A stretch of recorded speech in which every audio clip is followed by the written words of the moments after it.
ഇനി നമുക്ക് unit 2 module 2ലേക്ക് നമുക്ക് പോവാം. മൊഡ്യൂൾ 2 ഓക്കെ, മൊഡ്യൂൾ 2 ഡിസ്കസ് ചെയ്യാം. മൊഡ്യൂൾ 2 സാധാരണ കൂടുതൽ 2 മാർക്കിൻ്റെ ക്വസ്റ്റ്യൻസ് ആണ് സാധാരണ ചോദിക്കുക. അപ്പോൾ ഇതിൽ പ്രധാനപ്പെട്ട 2 കൺസെപ്റ്റാണ് അർബണൈസേഷൻ ആൻഡ് അർബണിസം. അർബണൈസേഷൻ എന്ന് പറഞ്ഞാൽ എന്താണ്? It is a process whereby increasing portion of the country's total population moving from rural area to urban and city areas to living in towns and cities. അതായത് ഇത്രയേ ഉള്ളൂ. നഗരവൽക്കരണം എന്ന് പറഞ്ഞാൽ എന്താണ്? ചുറ്റുമുള്ള ഗ്രാമീണ മേഖലയിൽ നിന്നും ആൾക്കാർ നഗരത്തിലേക്ക് പ്രവേശിക്കുകയും ഇതിൻ്റെ അടിസ്ഥാനത്തിൽ നഗരത്തിലെ ജനസംഖ്യ വർദ്ധിക്കുകയും ചെയ്താൽ എന്ത് ചെയ്യും? അർബണൈസേഷൻ എന്ന് പറയും. ഇതിലൂടെ നഗരത്തിലെ വളർച്ച ഉണ്ടാവും, വ്യവസായ മേഖല വളർച്ച ഉണ്ടാവും, സർവീസ് സെക്ടർ വളർച്ച ഉണ്ടായിരിക്കും.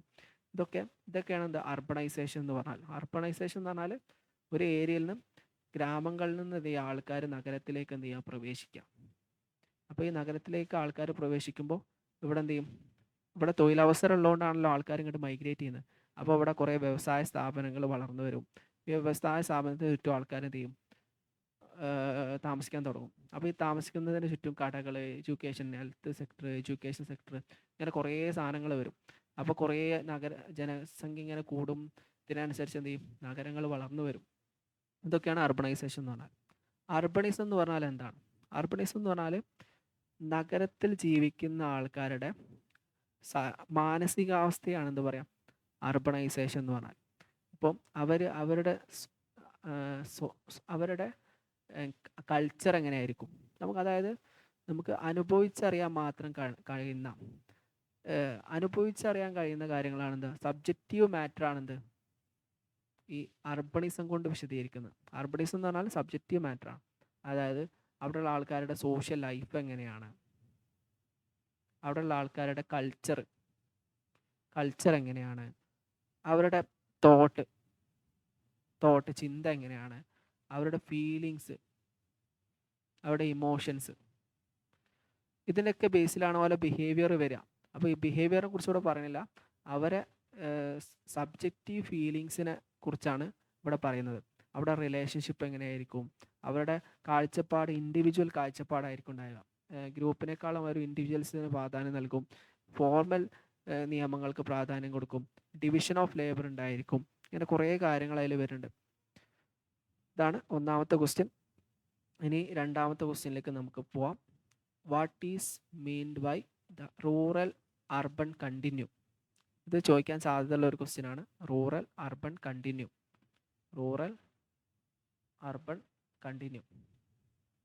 എന്താണ് റൂറൽ അർബൺ കണ്ടിന്യൂ എന്ന് പറഞ്ഞാൽ? ഇതൊരു പ്രദേശമാണെന്ന് കരുതാം. ഈ പ്രദേശം റൂറലുമല്ല അർബണുമല്ല, ഇങ്ങനെ 2 ഡിവിഷൻ ഉണ്ടാവില്ല. ഇതിപ്പോൾ ഒരു ഏരിയ, ഇത് റൂറൽ ഏരിയ ആണ്, ഇത് അർബൺ ഏരിയ ആണെന്ന് വിചാരിക്കാം. അപ്പോൾ ഇതെന്താണ്? ഇവിടെ റൂറൽ ഏരിയ, ഇവിടെ അർബൺ ഏരിയ എന്ന് പറഞ്ഞ ഡിവിഷൻ ഉണ്ടല്ലോ. പക്ഷെ ഒരു പ്രദേശമുണ്ട്, ഈ പ്രദേശം റൂറലുമാണ് അർബണുമാണ്. അതിനാണ് എന്ത് പറയാം? റൂറൽ ആൻഡ് അർബൺ കണ്ടിന്യൂം എന്ന് പറയാം. ഇവിടെ 2 സവിശേഷതകൾ ഉണ്ടായിരിക്കും. നഗരത്തിൻ്റെ സവിശേഷത ഉണ്ടായിരിക്കും, ഗ്രാമത്തിൻ്റെ സവിശേഷത ഉണ്ടായിരിക്കും. ഇവിടെ ഒരു ഷാർപ്പ് ഡിവിഷൻ നമുക്ക് പറയാൻ പറ്റില്ല. അതായത് ഇവിടെ ഗ്രാമത്തിൻ്റെയും നഗരത്തിൻ്റെയും ഒരേ സവിശേഷതകൾ ഉണ്ടായിരിക്കും. ഇപ്പം ഇത് പ്രധാനമായിട്ടും നഗരത്തോട് ചേർന്ന് കിടക്കുന്ന പ്രദേശങ്ങളായിരിക്കും. ഇതൊരു നഗരമാണ്, അർബൺ. ഈ അർബൺ ഏരിയയോട് ചേർന്ന് നിൽക്കുന്ന ഈ പ്രദേശങ്ങളായിരിക്കും ഉണ്ടാവുക റൂറൽ അർബൺ കണ്ടിന്യൂമായിട്ട് കണക്കാക്കുക. കാരണം അർബൺ കാഴ്ചപ്പാടുകളും ഇൻഫ്രാസ്ട്രക്ചർ പല കാര്യങ്ങളും ഗ്രാമങ്ങളിലേക്ക് ഇങ്ങോട്ട് വരും. അതുപോലെ റൂറൽ സവിശേഷതകളും ഉണ്ടായിരിക്കും. ഇതാണ് റൂറൽ അർബൺ കണ്ടിന്യൂ എന്ന് പറഞ്ഞാൽ. ഓക്കെ, ഇനി അടുത്ത ടോപ്പിക്കിലേക്ക് നോക്കാം. City urban agglomeration. ഇത് രണ്ടും എന്താണ്? സിറ്റി എന്ന് പറഞ്ഞാൽ ഗ്രാമമാണ്, അർബൺ അഗ്ലോമറേഷൻ എന്ന് പറഞ്ഞാൽ സിറ്റി എന്ന് പറഞ്ഞാൽ നഗരമാണ്, അർബൺ അഗ്ലോമറേഷനും നഗരം തന്നെയാണ്. അപ്പോൾ വ്യത്യാസം എന്തൊക്കെയാണെന്ന് നമുക്ക് നോക്കാം. സിറ്റി എന്ന് പറഞ്ഞാൽ ഒരു സ്പെസിഫിക് ഏരിയ ഉണ്ടായിരിക്കും. സിറ്റി എന്ന് പറഞ്ഞാൽ ഇവിടെ എന്താണ്? ഒരു സ്പെസിഫിക് ഏരിയ, ഒരു സിംഗിൾ ഏരിയ ആയിരിക്കും, കണ്ടിന്യൂസ്ഡ് ബിൽഡ് അപ്പോൺ ഏരിയ. ഇവിടെ അർബൺ സവിശേഷതയുള്ള ഒരു സ്പെസിഫിക് ഏരിയക്കാണ് എന്ത് പറയുക? സിറ്റി എന്ന് പറയാം. അവിടെ പോപ്പുലേഷന് ജനസംഖ്യ കൂടുതലായിരിക്കും, ജനസാന്ദ്രത കൂടുതലായിരിക്കും, നോൺ അഗ്രികൾച്ചറൽ ഏരിയ ആയിരിക്കും, കൃഷിയേക്കാൾ കൂടുതൽ വ്യവസായത്തിന് പ്രാധാന്യം ഉണ്ടായിരിക്കും. ഉദാഹരണം നമുക്ക് പറയുകയാണെങ്കിൽ എന്താണ്, ഇപ്പോൾ കോഴിക്കോട് സിറ്റി, അതുപോലെ എന്താണ് മലപ്പുറം സിറ്റി, അല്ലെങ്കിൽ മുംബൈ സിറ്റി, ഡൽഹി, ഇതൊക്കെ സിറ്റിയാണ്. ഇവിടെ സിറ്റിയുടെ എല്ലാ സവിശേഷതയും ഉണ്ടാവും. ഇതിനാണ് സിറ്റി എന്ന് പറയാം. എന്നാൽ അർബൻ അഗ്ലോമറേഷൻ എന്ന് പറഞ്ഞാൽ എന്താ നോക്കാം. അർബൻ അഗ്ലോമറേഷന് നമ്മൾ UA എന്നും പറയും. UA അർബൻ അഗ്ലോമറേഷൻ എന്ന് പറഞ്ഞാൽ ഒരു സിറ്റിയാണെന്ന് കരുതാം. സിറ്റിയും അതോടനുബന്ധിച്ച പ്രദേശങ്ങളും കൂടിയതിനെയാണ് എന്ത് പറയാം, അർബൻ അഗ്ലോമറേഷൻ എന്ന് പറയാം. ഒരു നഗരം വളർന്ന് അതിൻ്റെ പരിധിക്ക് പുറത്തു പോവുകയും അതിൻ്റെ ഡെവലപ്മെൻറ്റ് അതിൻ്റെ പുറത്തുള്ള ഏരിയയിലൂടെയും വിശാലമാവുകയും ചെയ്യുമ്പോൾ എന്തായി, അതിന് അർബൻ അഗ്ലോമറേഷൻ എന്ന് പറയും. ഓക്കെ, അതായത് ഇപ്പോൾ ഡൽഹിയുടെ പുറത്തുള്ള ഭാഗങ്ങളൊക്കെ ഡൽഹി വികസിച്ച് ഡൽഹിൻ്റെ പുറത്തുള്ള ഭാഗങ്ങളൊക്കെ ഡൽഹിൻ്റെ പോലെ തന്നെ ഡെവലപ്ഡ് ആയി മാറി. അപ്പോൾ എന്തായാലും ഒരു മെയിൻ സിറ്റി ഉണ്ടാവും, ഒരു കൂട്ടം സിറ്റികളൊന്നുണ്ടാവും ഇതിൻ്റെ ഭാഗമായിട്ട് ഉണ്ടായിരിക്കും. ഇപ്പോൾ അതുപോലെ ഇപ്പോൾ നമ്മൾ ഇതൊരു അർബൻ അഗ്ലോമറേഷൻ ആണെന്ന് പറയില്ലേ, ഇപ്പോൾ ഇതിൻ്റെ സറൗണ്ടിങ് ഏരിയ ഒക്കെ ഇതിൻ്റെ ഭാഗമായിരിക്കും. ഇപ്പോൾ ഇവിടെയൊക്കെ ചെറിയ ചെറിയ കുറേ സിറ്റികൾ ഉണ്ടായിരിക്കും. ഓക്കെ, ഡൽഹി മാത്രമല്ല, വേറെ കുറേ ഉദാഹരണങ്ങൾ നമുക്കിത് പറയാൻ പറ്റും. ഒരു മെയിൻ സിറ്റി ഉണ്ടായിരിക്കും, ഡൽഹി എന്ന് പറഞ്ഞാൽ ഡൽഹി ഒരു ഉദാഹരണമാണ്. അതിന് ചുറ്റും വിശാലമായിട്ടുള്ള ഒരുപാട് ഏരിയാസ് ഉണ്ടാവും. ഇവിടെ ചെറിയ ചെറിയ സിറ്റികൾ ഉണ്ടായിരിക്കും. ഈ സിറ്റികളൊക്കെ ഈ ഒരു സബ് സിറ്റികളും കേന്ദ്രമായിട്ടുള്ള ഒരു സിറ്റി ഉണ്ടായിരിക്കും. ഇവിടെയാണ് ഏറ്റവും വലിയ സിറ്റി ആയിരിക്കും. ഇതുമായി ബന്ധപ്പെട്ട എക്കണോമിക് ആയിട്ടുള്ള എല്ലാ അഡ്മിനിസ്ട്രേഷൻ, ഇങ്ങനെ എല്ലാ പ്രവർത്തനങ്ങളും ഇവിടെ നടക്കും. ഇതൊക്കെയാണ് ഇതിൽ വരുന്നത്. പ്ലാനിങ്ങുമായി ബന്ധപ്പെട്ട എല്ലാ കാര്യങ്ങളും അതിലുണ്ടാവും. ഇതാണ് അർബൻ അഗ്ലോമറേഷൻ എന്ന് പറഞ്ഞാൽ. ഓക്കെ, അപ്പോൾ അത് സിമ്പിളായിട്ട് പറഞ്ഞാൽ എന്താണ്, it includes the main city, അതിന് കോർ ടൗൺ എന്ന് പറയും, and contagious touching cities. Touching cities പറഞ്ഞാൽ നിയർ ബൈ ടൗൺസ്. ഇതുമായി ബന്ധപ്പെട്ട കുറേ ചുറ്റി കിടക്കുന്ന കുറേ കോർ സിറ്റി, മെയിൻ സിറ്റിക്ക് ചുറ്റുമുള്ള കുറേ പ്രദേശങ്ങൾ കൂടിയതാണെന്ത്, അർബൻ അഗ്ലോമറേഷൻ എന്ന് പറഞ്ഞാൽ. ഇനി അടുത്ത ടോപ്പിക്കിലേക്ക് നമുക്ക് പോവാം. ഫെർഡിനാൻഡ് ടോണീസിൻ്റെ briefly explain Tonnies concept of Gemeinschaft and Gesellschaft. ഇത് പ്രധാനപ്പെട്ട ഒരു തിയറിയാണ്. ഫെർഡിനാൻഡ് ടോണീസിൻ്റെ ജെമിൻഷാഫ്റ്റ്, ജെസൽഷാഫ്റ്റ് എന്ന് പറഞ്ഞ രണ്ട് ക്ലാസിഫിക്കേഷനെ കുറിച്ച് എക്സ്പ്ലെയിൻ ചെയ്യാനാണ് ഇദ്ദേഹം പറയുന്നത്. ഇദ്ദേഹം പറയുന്നത് എന്താണ് സൊസൈറ്റി, രണ്ട് തരത്തിലുള്ള സൊസൈറ്റി ഉണ്ട്. സൊസൈറ്റിയെ ഇദ്ദേഹം രണ്ടായിട്ട് ഡിവൈഡ് ചെയ്തു. പഴയകാല സൊസൈറ്റിക്ക് എന്ത് പറയും, ജെമിൻഷാഫ്റ്റ് എന്ന് പറയും. ആധുനിക സൊസൈറ്റിക്ക് ജെസൽഷാഫ്റ്റ്. ഒക്കെ ഇതിലുണ്ട്, ഇവിടെ നോട്ട് ഞാൻ അയച്ചിട്ടുണ്ട് നിങ്ങൾക്ക്. ഇതിൻ്റെ ഒരു ഷോർട്ടായിട്ട് ഇംഗ്ലീഷിലുള്ള നോട്ടാണ്, ഞാൻ ഗ്രൂപ്പിലിട്ടുണ്ട്, അപ്പോൾ അത് നോക്കിയാൽ മതി. ജെമിൻഷാഫ്റ്റ് എന്ന് പറഞ്ഞാൽ പഴയകാല ട്രഡീഷന് ഇമ്പോർട്ടൻസ് കൊടുക്കുന്ന സൊസൈറ്റിയാണ്. ഇവിടെ റിലേഷൻഷിപ്പൊക്കെ പേഴ്സണലായിരിക്കും. ഗ്രാമത്തിൻ്റെ പ്രത്യേകതയാണ് അവിടെ ഉണ്ടാവുക. ബോണ്ട് കൂടുതലായിരിക്കും. അതുപോലെ ഗ്രാമത്തിൻ്റെ എന്തെല്ലാം പ്രത്യേകതകളുണ്ടാവും, unity, tradition, understanding, mutual understanding, village life, ഇതൊക്കെ ഇവിടെ ഉണ്ടാവും, ജെമിൻഷാഫ്റ്റിലുണ്ടായിരിക്കും. പിന്നെ ജനസംഖ്യ വർദ്ധിക്കുകയും സൊസൈറ്റി ഡെവലപ്പ് ചെയ്യുകയും ചെയ്യുമ്പോൾ ജെസൽഷാഫ്റ്റ് എന്ന് പറഞ്ഞ പുതിയ സൊസൈറ്റി ഉണ്ടായിരിക്കും. ഈ പുതിയ സൊസൈറ്റി അർബൻ സവിശേഷതകളാണ് ഇവർക്ക് ഉണ്ടാവുക. അവിടെ റാഷണാലിറ്റി, താൽക്കാലികമായിട്ടുള്ള ബന്ധം, ബിസിനസ്, ഫോർമൽ റിലേഷൻഷിപ്പ്, അതുപോലെ ഇൻഡിവിജ്വലിസം, അതുപോലെ കോമ്പറ്റീഷൻ, ഇങ്ങനെ കുറേ സവിശേഷതകൾ അവിടെ ഉണ്ടാവും, ഈ ജെസൽഷാഫ്റ്റിൽ ഉണ്ടായിരിക്കും. ഇതാണ് ചോദിക്കാൻ സാധ്യതയുണ്ട്, ശ്രദ്ധിക്കാം. പിന്നെ അടുത്തതാണ് 4ാമത്തെ ക്വസ്റ്റ്യൻ. ജോർജ് സിമലിൻ്റെ ടോപ്പിക്കാണ് മെട്രോപോളിസ് ആൻഡ് മെൻ്റൽ ലൈഫ്. അദ്ദേഹത്തിൻ്റെ ഒരു പുസ്തകത്തിൻ്റെ പേരാണ് according to George Simmel, what is the impact of metropolis on mental life. George സിമലിൻ്റെ പുസ്തകത്തെക്കുറിച്ച് നമ്മൾ സെക്കൻഡ് മൊഡ്യൂളിൽ പഠിച്ചിട്ടുണ്ട്. ഈ ജോർജ് സിമൽ അർബൻ സിറ്റിയുടെ സൈക്കോളജിക്കൽ ഇമ്പാക്റ്റ് ആണ് പഠിക്കുന്നത്. നഗരങ്ങൾ എങ്ങനെ നഗരങ്ങളുടെ സൈക്കോളജിക്കൽ ഇമ്പാക്റ്റ് ആണ് പഠിക്കുന്നത്. നഗരങ്ങൾ ആളുകളുടെ മാനസികാവസ്ഥയിൽ എന്ത് മാറ്റം ഉണ്ടാക്കുന്നു എന്നാണ് ഇവിടെ പറയുന്നത്. അത് നമ്മൾ വിശദമായിട്ട് പഠിച്ചതാണ്.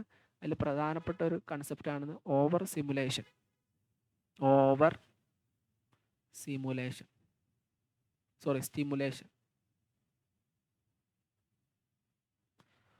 സ്റ്റിമുലേഷൻ എന്ന് പറഞ്ഞാൽ ഓവറായിട്ട് എന്ത് ചെയ്യും, നമ്മൾ വ്യത്യസ്ത ആളുകളുമായി. നഗരത്തിൻ്റെ പ്രത്യേകത എന്താ വെച്ചാൽ നഗരത്തിൽ കുറേ ആൾക്കാരുണ്ടാവും. അപ്പോൾ ഡെയിലി നമ്മൾ കുറേ ആൾക്കാരായിട്ട് കോണ്ടാക്റ്റ് ഉണ്ടാവും, കുറേ സാധനങ്ങൾ കാണും, കുറേ സൗണ്ടുകൾ കേൾക്കും, കുറേ ഇൻട്രാക്ഷൻസ് ഉണ്ടായിരിക്കും.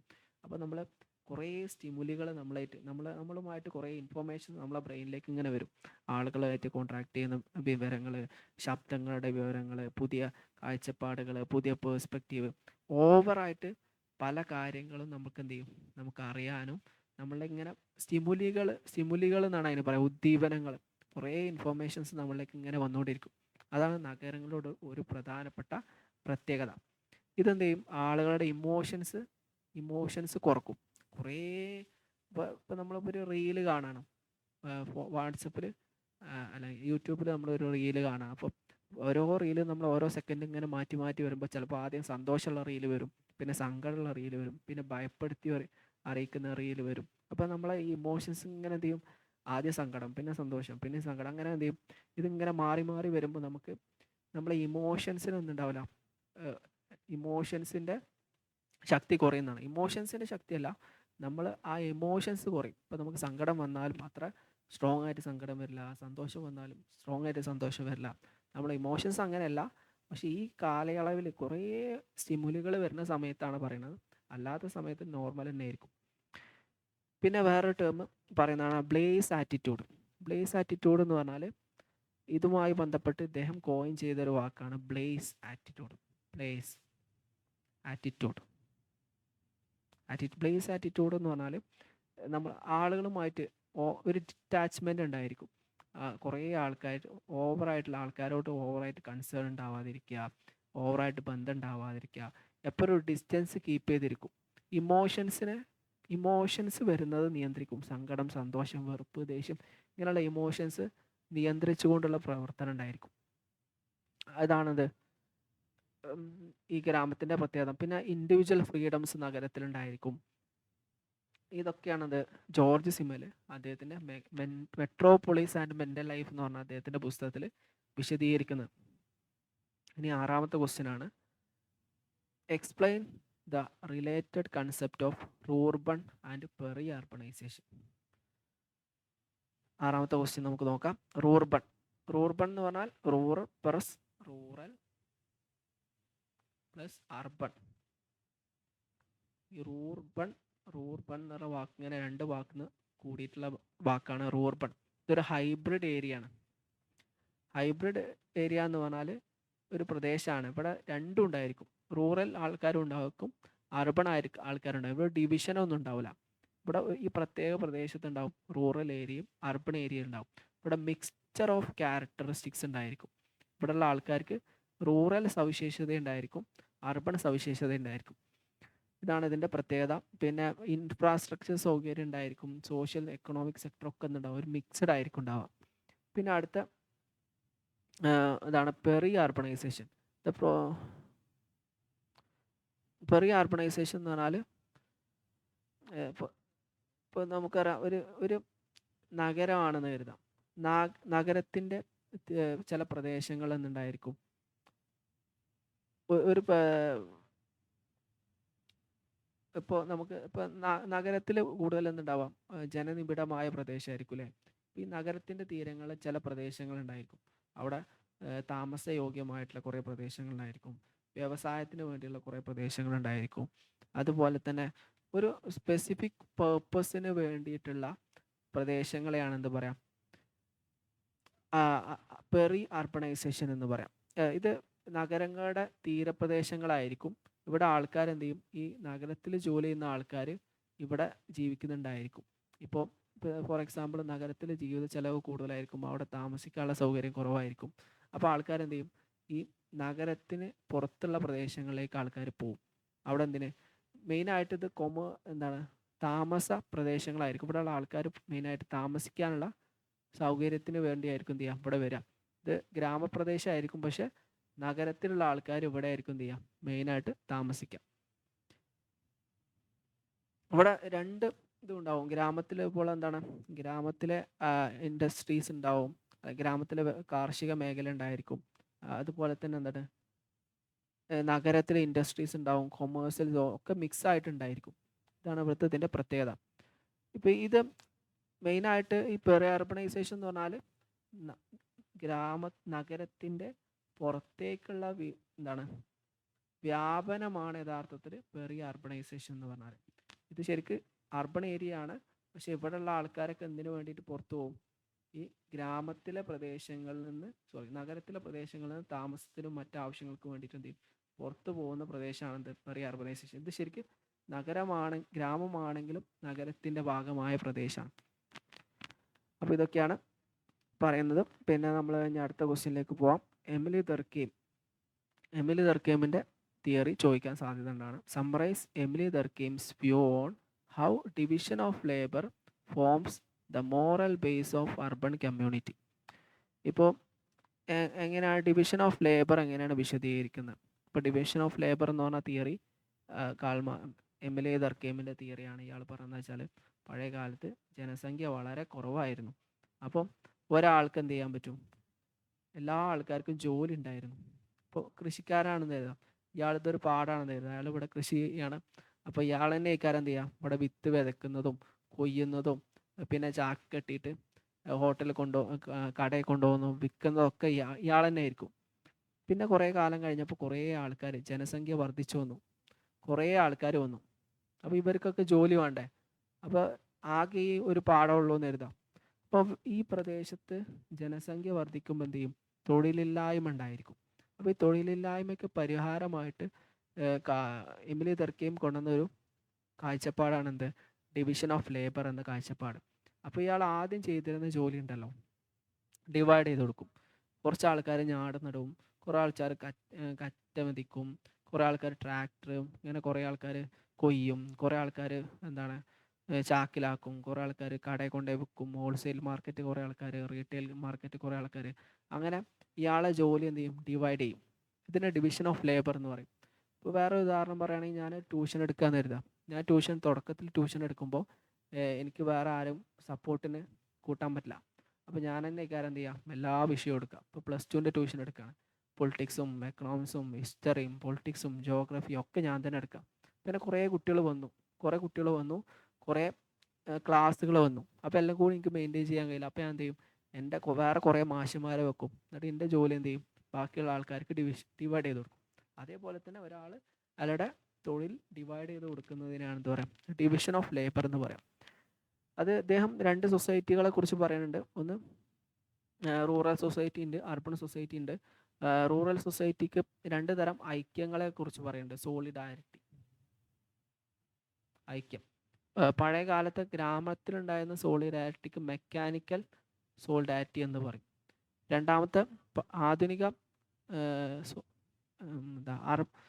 മോഡേൺ സൊസൈറ്റിയിലെ സോളിഡാരിറ്റി ഓർഗാനിക് സോളിഡാരിറ്റി എന്ന് പറയും. Organic solidarity. മെക്കാനിക് സോളിഡാരിറ്റി എന്ന് പറഞ്ഞാൽ ഒരു പ്രദേശം, ആ പ്രദേശത്ത് എല്ലാവരും ഒരേപോലെ ഉണ്ടാവും, ഒരു വ്യത്യാസമൊന്നും ഉണ്ടാവില്ല. ഇതിനാണ് മെക്കാനിക് സോളിഡാരിറ്റി എന്ന് പറയുക. ഇപ്പോൾ നമ്മൾ സേഫ്റ്റി പിന്നിൻ്റെ ഒരു പാക്കറ്റ് വാങ്ങിയാൽ അതിലെല്ലാ സേഫ്റ്റി പിന്നും ഒരേപോലെ ഉണ്ടാവില്ലേ?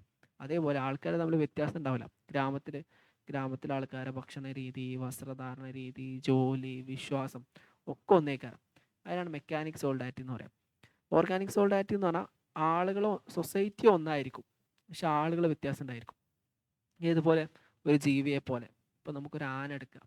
ആനയ്ക്ക് തുമ്പിക്കൈയുണ്ട്, കൈ, കാല്, തുമ്പിക്കൈ, കാല്, കണ്ണ്, മൂക്ക്, വാല്, ഇതൊക്കെ ഉണ്ടല്ലോ. ഓരോന്നിനും ഓരോ ജോലിയാണ്. കാലുകൊണ്ട് നടക്കും, കണ്ണുകൊണ്ട് കാണും. പക്ഷെ ആന എന്നതൊരു ജീവിയാണല്ലോ. ആന ഒരു ജീവിയാണെങ്കിലും ആനയുടെ ഓരോ അവയവങ്ങൾക്ക് എന്തുണ്ട്? ഓരോ ഫങ്ഷൻ ഉണ്ട്. പക്ഷെ ആന എന്നതൊരു ജീവിയാണല്ലോ. അപ്പം അതേപോലെ തന്നെ എന്തുണ്ട്? സൊസൈറ്റിക്കും കുറേ ഭാഗങ്ങളുണ്ട്. ഓരോ ഭാഗങ്ങളും ഓരോ ജോലി ചെയ്യും. എഡ്യൂക്കേഷൻ സെക്ടർ വിദ്യാഭ്യാസം നൽകുന്നു, ഹെൽത്ത് സെക്ടർ ആരോഗ്യം നിലനിർത്തുന്നു, അതുപോലെ ഫാമിലി, ഗവൺമെൻറ്, എക്കണോമി, അതിനൊക്കെ ഓരോ പണികൾ ചെയ്യുന്നു. അതാണ് ഓർഗാനിക് സോളിഡാരിറ്റീൻ്റെ പ്രത്യേകത എന്ന് ആര് പറയുന്നു? ഇയാൾ പറഞ്ഞു. ആര്? എമിലി ദർക്കിയും പറയുന്നു. ഇതാണ് ഇതിൽ പറയണത്. ആ കാര്യങ്ങളൊന്നും കൂടെ എന്ത് ചെയ്യാം നോക്കാം. ഇനി അടുത്ത മാർക്സും ഏംഗൽസും. കാൾ മാർക്സ്, ഫെഡറിക് ഏംഗൽസ്, ഇവർ ടൗൺസും സിറ്റിയും തമ്മിലുള്ള റിലേഷൻഷിപ്പിനെ കുറിച്ച് പറഞ്ഞിട്ടുണ്ട്. എന്താണ് അവരത് പറഞ്ഞത്? How did marks and Engels analyse the relationship between the town, the country, city അല്ല കേട്ടോ, the country and the capitalism. ഇവിടെ കൺട്രി എന്ന് പറഞ്ഞ വാക്ക് യൂസ് ചെയ്യുന്നത് ഗ്രാമത്തെ അല്ലെങ്കിൽ അണ്ടർ ഡെവലപ്ഡ് ഏരിയാസിനെയാണ് എന്താ പറയുക കൺട്രി എന്ന് യൂസ് ചെയ്യുന്നത്. കൺട്രി. ടൗൺ എന്ന് പറഞ്ഞാൽ നഗരം. ഇവിടെ ഈ ഏംഗൽസ് എന്ന് പറഞ്ഞാൽ ഫെഡറിക് ഏംഗൽസ് നമുക്കറിയാം കാൾ മാർക്സിൻ്റെ ഒരു സുഹൃത്താണ്. മാർക്സിൻ്റെ എല്ലാ തിയറികളും ഡെവലപ്പ് ചെയ്തതും വിശദീകരിച്ചൊക്കെ ഈ ഫെഡറിക് ഏംഗൽസ് എന്ന് പറഞ്ഞ ആളാണ്. അപ്പോൾ ഇദ്ദേഹം പറഞ്ഞത് എന്താണ്? ഇവിടെ രണ്ട് സ്ഥലത്തു നിന്നുണ്ട്, ഗ്രാമത്തിലും നഗരത്തിലും ആണ് എന്തെങ്കിലും ഇനീക്വാലിറ്റി ഉണ്ട്. ഇനീക്വാലിറ്റി ടൗണിലാണെങ്കിൽ എന്ത് ചെയ്യും? നമുക്ക് കുറച്ചുകൂടി താഴെ. ഇവിടെ ടൗണിലാണെങ്കിൽ എന്തുണ്ടാവും? തൊഴിലാളികൾ, ഇപ്പം നമുക്കറിയാം എന്താണ് ജന്മിയും കുടിയാനും അതുപോലെ അടിമ ഉടമ റിലേഷൻഷിപ്പൊക്കെ ഇവിടെ ഉണ്ടാവുക ഗ്രാമങ്ങളിലുണ്ടായിരിക്കും. നഗരങ്ങളിലാണ് എന്തേക്കാരം മുതലാളി എന്ന് പറഞ്ഞാൽ ക്യാപിറ്റലിസ്റ്റ് പ്ലസ് ലേബർ, മുതലാളിയും തൊഴിലാളിയും തമ്മിലുള്ള റിലേഷൻഷിപ്പാണ് അവിടെ ഉണ്ടാവുക, ടൗണിലുണ്ടാവുക. ഗ്രാമത്തിൽ ജന്മിയും കുടിയാനും ഉണ്ടാവുക. ഓക്കെ, രണ്ട് സ്ഥലത്തു നിന്നുണ്ടാവും ഇനീക്വാലിറ്റി ഉണ്ടാവും. ഉള്ളവൻ ഇല്ലാത്തവൻ എന്ന് പറഞ്ഞ അന്തരം എവിടെ ഉണ്ടാവും? ഗ്രാമത്തിലും ഉണ്ടാവും, നഗരത്തിലും ഉണ്ടാവും. നഗരത്തിൽ ഉള്ളവൻ ആരേക്കാരം? മുതലാളി ആയിരിക്കും. ഇതിനെ പൂശ്വാസി എന്നാണ് പറയാം. ഇല്ലാത്തവൻ തൊഴിലാളി, പ്രോലിറ്ററേറ്റ് എന്ന് പറയും. പഴയ കാലത്ത് അതിന് മുമ്പ് കാൾ മാർക്സിൻ്റെ തിയറി നമ്മൾ 3rd സെമ്മിൽ പഠിച്ചിട്ടുണ്ട്. 5 തരത്തിലുള്ള സൊസൈറ്റികളുണ്ട്. Primitive communism, ancient society, feudal society, capitalist society, പിന്നെ കമ്മ്യൂണിസ്റ്റ് സൊസൈറ്റി. അതിൻ്റെ ഇടയിൽ സോഷ്യലിസം ഉണ്ട്. അപ്പോൾ ഈ പ്രിമിറ്റീവ് സൊസൈറ്റിയും ആൻഷ്യൻ സൊസൈറ്റിയും ഫ്യൂഡൽ സൊസൈറ്റിയും പഴയകാല സമൂഹമാണ്. ക്യാപിറ്റലിസ്റ്റ് സൊസൈറ്റി മുതലാളിത്ത ആധുനിക സമൂഹമാണ്. ഇനി വരാൻ പോകുന്നൊരു സൊസൈറ്റി ഉണ്ട്, അതിനെയാണ് എന്താ പറയുക കമ്മ്യൂണിസ്റ്റ് സൊസൈറ്റി എന്നാണ് കാൾ മാർക്സ് പറയും. അപ്പോൾ പഴയകാല സമൂഹത്തിനെയാണ് എന്താ പറയുക ജന്മിയും കുടിയാന കയ്യിൽ വരണ. അപ്പോൾ ഗ്രാമത്തിൽ എന്തുണ്ട്? ഗ്രാമത്തിലും നഗരത്തിലും എന്തുണ്ട്? ഡിവിഷൻ ഉണ്ട്, വേർതിരിവുണ്ട്. ഉള്ളവൻ ഇല്ലാത്തവൻ എന്ന് പറഞ്ഞാൽ അന്തരം ഉണ്ടാവും. അപ്പം ഗ്രാമത്തിൽ അഗ്രികൾച്ചർ ആയിരിക്കും ഉണ്ടാവുക. അവിടെ എന്തുണ്ട്? ഉള്ളവനും ഇല്ലാത്തവനുണ്ട്. നഗരത്തിൽ ഇൻഡസ്ട്രി ആയിരിക്കും ഉണ്ടാവുക. അവിടെ ഉള്ളവനും ഇല്ലാത്തവനും ഉണ്ട്. ഇവിടെ രണ്ടിടത്തും എന്തുണ്ട്? എക്സ്പ്ലോയിറ്റേഷൻ ഉണ്ട്. എക്സ്പ്ലോയിറ്റേഷൻ എന്ന് പറഞ്ഞാൽ ചൂഷണം. മുതലാളി തൊഴിലാളി എപ്പോഴും എന്ത് ചെയ്യും? ഉള്ളവൻ ഇല്ലാത്തവൻ എപ്പോഴും എന്ത് ചെയ്യും? ചൂഷണം ചെയ്യും. ഈ മുതലാളിയുടെ പ്രധാനപ്പെട്ട ലക്ഷ്യം എന്തേക്കാരം? അല്ലെങ്കിൽ ഉള്ളവൻ്റെ പ്രധാനപ്പെട്ട ലക്ഷ്യം ലാഭം ഉണ്ടാക്കുക എന്നുള്ളതായിരിക്കും. ഇല്ലാത്തവൻ എന്നെ ചൂഷണം ചെയ്തുകൊണ്ട് ഉള്ളവൻ എന്താണ് ലാഭം ഉണ്ടാക്കുന്നതാണ് കാൾ മാർക്സ് പറയുന്നത്. അതാണ് തിയറി. ഞാൻ അടുത്ത് മാക്സ് വെബറിൻ്റെ തിയറി ഓൺ സിറ്റി. ഞാൻ പറയുന്നത് describe Mark Weber's theory on the city's role in the growth of rationality. ഈ മാർക്സ് വെബർ പറയുന്നത് സിറ്റി ഡെവലപ്പ് ചെയ്യുന്നതിലൂടെ യുക്തി ചിന്തയും റാഷണാലിറ്റിയും ഡെവലപ്പ് ചെയ്യുന്നുള്ളതാണ്. അതെങ്ങനെയാണ് മൂപ്പർ പറയുന്നത്? ഇപ്പോൾ ഇദ്ദേഹം പറയുന്നത് വെച്ചാൽ സിറ്റി എന്ന് പറഞ്ഞാൽ എന്താണ്? റാഷണാലിറ്റി ഡെവലപ്പ് ചെയ്യാനുള്ള യുക്തി, ശാസ്ത്രീയ ബോധം, യുക്തി, മോഡേൺ ചിന്തകൾ, ഇതൊക്കെ ഡെവലപ്പ് ചെയ്യുന്ന ഒരു സ്ഥലമാണ് സിറ്റി എന്നാണ് ആര് പറഞ്ഞത്? ഈ മാർക്സ് വെബർ പറഞ്ഞത്.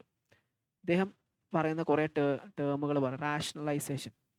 പഴയ കാലത്ത് എന്താണ്? ട്രഡീഷൻ. പഴയകാല സമൂഹത്തിൽ ട്രഡീഷനാണ് പ്രാധാന്യം. ട്രഡീഷൻ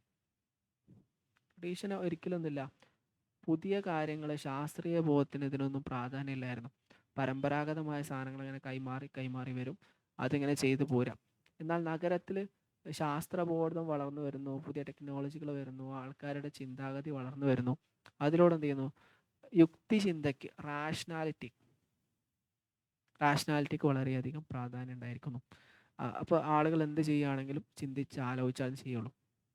അതുപോലെ എക്കണോമിക്ക് വളരെയധികം പ്രാധാന്യം നൽകുന്നു. എക്കണോമി എന്ന് പറഞ്ഞാൽ കാർഷിക മേഖല, വ്യവസായ മേഖല, സേവന മേഖലയ്ക്ക്, എസ്പെഷ്യലി വ്യവസായ മേഖലയ്ക്ക്, ഇൻഡസ്ട്രിയൽ സെക്ടറിന് വളരെയധികം പ്രാധാന്യം ഉണ്ടാകുന്നു.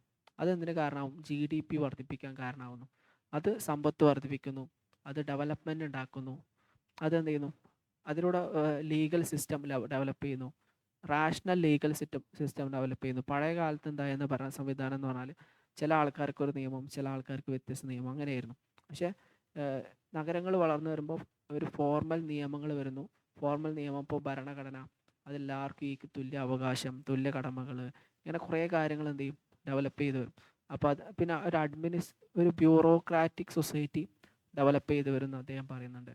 ഈ ബ്യൂറോക്രാറ്റിക് സൊസൈറ്റി എന്താണ്, കഴിവിൻ്റെയും എക്സ്പീരിയൻസിൻ്റെയും ഇൻഫോർമേഷൻ്റെയും വിദ്യാഭ്യാസത്തിൻ്റെ അടിസ്ഥാനത്തിൽ തിരഞ്ഞെടുക്കപ്പെട്ട കുറേ ആൾക്കാരായിരിക്കും. അവർ പ്രോപ്പറായിട്ടുള്ള ഭരണനിർവഹണം നടത്തും എന്നാണ് ഇവർ പറയുന്നത്. ഇതൊക്കെയാണ് ഇവർ നിയമങ്ങളുടെ അടിസ്ഥാനത്തിൽ മാത്രം പ്രവർത്തിക്കുന്നവരായിരിക്കും ആര്, ഉദ്യോഗസ്ഥ വൃന്ദം. അവർക്ക് തോന്നിയ പോലെ ചെയ്യാൻ പറ്റില്ല, നിയമം എന്താണോ പറയുന്നത് അതേ അവർക്ക് ചെയ്യാൻ പറ്റുള്ളൂ എന്നൊക്കെയാണ് ഇവർ ഇതിൽ പറയുന്നത്. ഇനി നമുക്ക് അടുത്ത 10ാമത്തെ ക്വസ്റ്റ്യനിലേക്ക് പോവാം. എന്താണ് urbanism and urbanity? Urbanity already നമ്മൾ ഡിസ്കസ് ചെയ്തതാണ്. അർബണിസം എന്ന് പറഞ്ഞാൽ social structure and way of life. Urbanism എന്ന് പറഞ്ഞാൽ ഇപ്പോൾ നമുക്കാണ് ഒരു അർബൺ ഏരിയയുടെ സ്ട്രക്ചർ എങ്ങനെയാണ് അർബൺ. അപ്പോൾ നമുക്ക് ഒബ്സർവബിൾ ആണ് അല്ലേ, കണ്ണുകൊണ്ട് കാണാൻ കഴിയുന്ന ഒബ്സർവബിൾ ആണ് എന്ത് അർബണിസം കൊണ്ട് ഉദ്ദേശിക്കുന്നത്. നമുക്ക് എന്ത് ചെയ്യാൻ പറ്റും, സൈസ്, അതുപോലെ ഡെൻസിറ്റി, ഡൈവേഴ്സിറ്റി ഒക്കെ നമുക്ക് എന്ത് ചെയ്യാൻ പറ്റും, കണ്ണുകൊണ്ട് കാണാനും അനുഭവിച്ചറിയാനും കഴിയുന്ന സാധനങ്ങളാണ് എന്ത് പറയാം അർബണിസത്തിൽ എക്സ്പ്ലെയിൻ ചെയ്യുന്നത്. നഗരത്തിൻ്റെ സവിശേഷതകൾ, അവിടുത്തെ തൊഴിൽ രീതികൾ, അവിടുത്തെ കോൺട്രാക്റ്റ്, അവിടുത്തെ റിലേഷൻഷിപ്പ് ഒക്കെ എന്തെങ്കിലും അർബണിസത്തിൽ വരുന്നുണ്ട്. Urban way of life and social structure. Urbanity എന്ന് പറഞ്ഞാൽ അർബൺ ആറ്റിറ്റ്യൂഡ്, അർബൺ കൾച്ചർ. ഇത് സബ്ജക്റ്റീവ് മീനിങ് ആണ് ഉദ്ദേശിക്കുന്നത്. നഗരത്തിൽ ജീവിക്കുന്ന ആൾക്കാരുടെ തോട്ട്, ഫീലിങ്സ്, ഇമോഷൻസ്, ഇതൊക്കെയാണ് അർബണിറ്റിയിൽ വിശദീകരിക്കുന്നത്. ആളുകളുടെ കാഴ്ചപ്പാട് എങ്ങനെ, ആൾക്കാരെങ്ങനെയാണ് പെരുമാറുന്നത്, ഇങ്ങനെയുള്ള കാര്യങ്ങളൊക്കെ അതിൽ വിശദീകരിക്കുന്നു. ഇനി എസ്സേ ക്വസ്റ്റ്യൻ ആണ്.